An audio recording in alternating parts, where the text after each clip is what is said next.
Buenos días a todos. Bueno, muchas gracias por la invitación. Es un gusto estar acá participando de este coloquio de un tema tan importante, tan complejo también, que nos interpela profesionalmente a los médicos, pero sobre todo a toda la sociedad, ¿no? En cuanto a cómo queremos abordar este tema tan complejo del final de la vida. Primero que nada, destacar el respeto sumo que siento realmente por los pacientes, por las familias y por todos los casos individuales que vemos todos los días, que son de una complejidad realmente grande. Y bueno, y sin duda que hay personas que pasan por muchas situaciones realmente difíciles. Sin embargo, cuando se habla de políticas públicas y de cambios normativos de esta envergadura, se impone ir de lo individual a lo colectivo y analizar si un deseo válido y respetable puede volverse un derecho o no. Y para que un deseo se vuelva derecho y pueda ser ejercido por todos, tiene que pasar por ciertos filtros, y uno de ellos que se ha destacado en el día de hoy es el de la justicia. Puede haber grandes razones por las cuales yo puedo llegar a querer manejar a 400 kilómetros por hora, pero no porque ese sea mi deseo o una necesidad imperiosa que yo tenga, vamos a eliminar los límites de velocidad, porque pongo en riesgo al de al lado. Lo mismo con la venta de órganos, un gran debate que también está siendo dado en algunas partes del mundo. Puede haber casos extremos en los que alguien sienta justificada disponer de su propio cuerpo de esa manera, pero si lo llevamos a nivel colectivo, es claro el impacto que tiene sobre los más vulnerables y por ende es una práctica que suele estar prohibida por nuestras normativas, afortunadamente. Entonces, en el caso de la eutanasia y el suicidio asistido que nos convoca hoy, creo importante trascender de la discusión ética, que es muy importante, a la discusión sobre la legalización o no de esta práctica, independientemente de los instintos, las nociones y las preferencias personales. Acá las preferencias personales tienen que ceder ante el bien común. Entonces, es importante analizar el impacto de la legalización de algo así, más allá del deseo íntimo de cada uno o de situaciones particulares, que después podemos ver cómo atenderlas de una manera que respete la dignidad de todos. Entonces, destacar algunos puntos a tener en cuenta cuando planteamos la posibilidad de legalizar una cosa así. Para empezar, los cuidados paliativos, que sabemos que no están accesibles en todo el territorio y por suerte tenemos una cobertura muy alta comparada con otros países de Latinoamérica, pero lo destacaba la doctora Bernardi, la heterogeneidad que hay igual en nuestros altos números, ¿no? Entonces, ¿es justo que un paciente en manos de dos médicos generales pueda morir por eutanasia cuando no accedió a los cuidados que merecía? Somos un país además que tiene alto índice de suicidio, altísimo, preocupante. ¿Cómo impacta la legalización y la legitimación cultural del suicidio asistido en las políticas de prevención del suicidio? Por otro lado, vemos pacientes con una vulnerabilidad socioeconómica realmente severa. Vemos muchos pacientes que no tienen los cuidados básicos eh, a los cuales les estamos fallando desde todo punto de vista. Personas sin acompañantes, personas sin un colchón adecuado, personas que no tienen a nadie que avise cuando están con dolor, personas que no cuentan con la atención multidisciplinaria que necesitarían. Entonces, realmente cuando hablamos de llevar un deseo personal a un derecho colectivo, se impone pensar en los riesgos que una práctica así tendría más allá de las precisiones éticas que cada uno tenga. Y en esto, ya se ha dicho hoy, no estamos inventando la rueda. Hay países que tienen eutanasia legal hace más de 20 años y suicidio asistido también.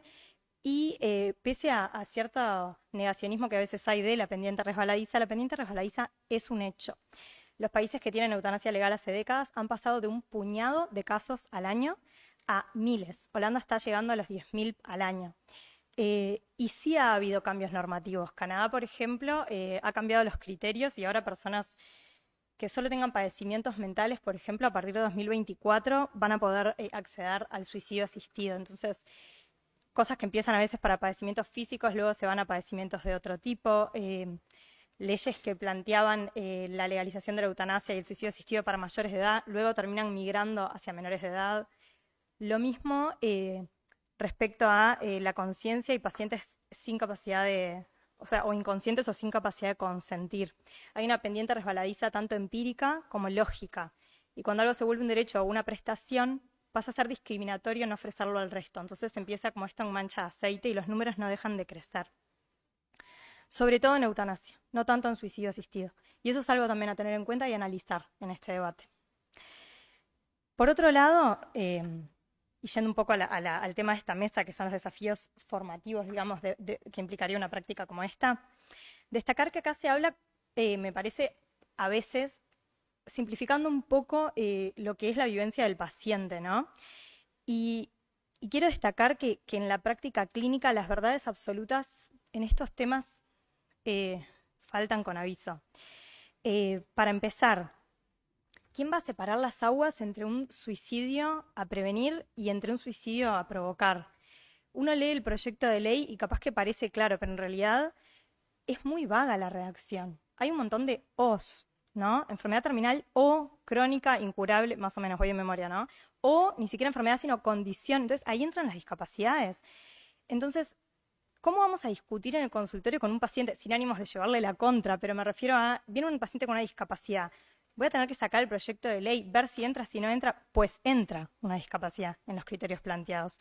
Y Naciones Unidas ya ha manifestado su preocupación porque padecimientos mentales o discapacidades sean causa de muerte asistida. Entonces, esto que parece tan claro y que uno se imagina los casos extremos, en realidad después en la práctica clínica la línea no es para nada clara. El constructo de la idea de muerte tampoco es tan claro en la clínica. Un paciente que de mañana quería morir, a veces de tarde ya no quiere morir. Y es un paciente que, o sea, me animo a decir que todos los pacientes con ideas de muerte que veo a diario cumplen esa característica. Es un constructo complejo, muy apoyado en lo relacional. A veces realmente, nada, es un constructo muy, con muchas capas, ¿no? Está lo que quiero, está lo que creo que debo, está lo que creo que esperan de mí. Entonces, en las situaciones que ya son vulnerables, el análisis de este deseo de terminar con la vida de uno y del rol de la sociedad para cumplir ese deseo se hace muy complejo. También destacar que el médico general muchas veces no tiene un buen manejo del dolor. Hay un estudio del Maciel de hace unos años que muestra que un 73% de los médicos residentes desconocía la escalera analgésica de la OMS. Entonces, estamos hablando de que trabajamos con médicos, la medicina es muy amplia, por suerte existen las especialidades. Accedemos a médicos especialistas para prácticamente cualquier dolencia, pero para la muerte asistida, con 2 médicos generales, la cuestión queda resuelta. Entonces, se abren muchas preguntas, ¿no? ¿Ese paciente tenía un dolor que no estuvo siendo bien atendido? ¿Tenía una idea suicida de la que usualmente hacemos prevención del suicidio? ¿Era un deseo de adelantar la muerte como parte de la constelación de los síntomas de final de vida que hubiese podido ser abordado por cuidados paliativos de calidad? Me da la sensación de que se le está pidiendo al médico general lo que el mejor equipo multidisciplinario no suele lograr sin que queden dudas. Entonces, ante la difícil pregunta de a qué paciente el médico puede quitarle la vida, creo que la única respuesta no problemática es a ninguno, sobre todo para cuidar a los más vulnerables. Entonces, ¿qué respuesta da la medicina a esto, no? ¿Que sufra el paciente tranquilo? Por supuesto que no. La medicina y los médicos nos desvelamos por nuestros pacientes que están sufriendo. Acá lo que quiero destacar es que Uruguay cuenta con una normativa generosa, vasta, y que da al paciente una razonable y segura y garantista libertad para manejar sus decisiones de final de vida. Tenemos los cuidados paliativos, tenemos la sedación paliativa, tenemos el derecho a rechazar tratamientos. He escuchado a mucha gente decir, yo quiero la eutanasia legal porque si estoy enfermo quiero irme a mi casa a morir en paz. Pues usted puede, ¿no? Eso es algo que hoy se puede. Tenemos un derecho a disponer mediante voluntades anticipadas que no se prolongue nuestra vida en detrimento de su calidad. Y tenemos para los casos excepcionales que escapan a todo la figura del homicidio piadoso, que ya fue mencionada en el día de hoy. Entonces, realmente los casos excepcionales que escapan a todo están regulados en nuestro Código Penal actual como lo que son excepciones. Este combo de normativa que ampara la libertad de uno para disponer de su vida al final de la vida, ¿es perfecto? No, no digo que lo sea. Y no digo que no haya situaciones difíciles.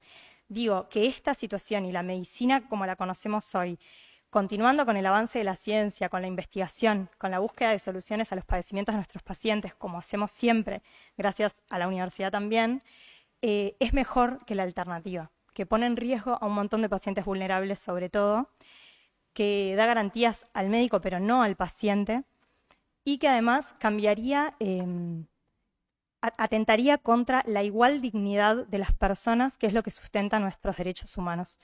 En el fondo, si esto fuese un tema de autonomía y de libertad, yo podría pedir la eutanasia en este momento. ¿Por qué vamos a respetar solo la libertad de un enfermo crónico y no de todos, ¿no?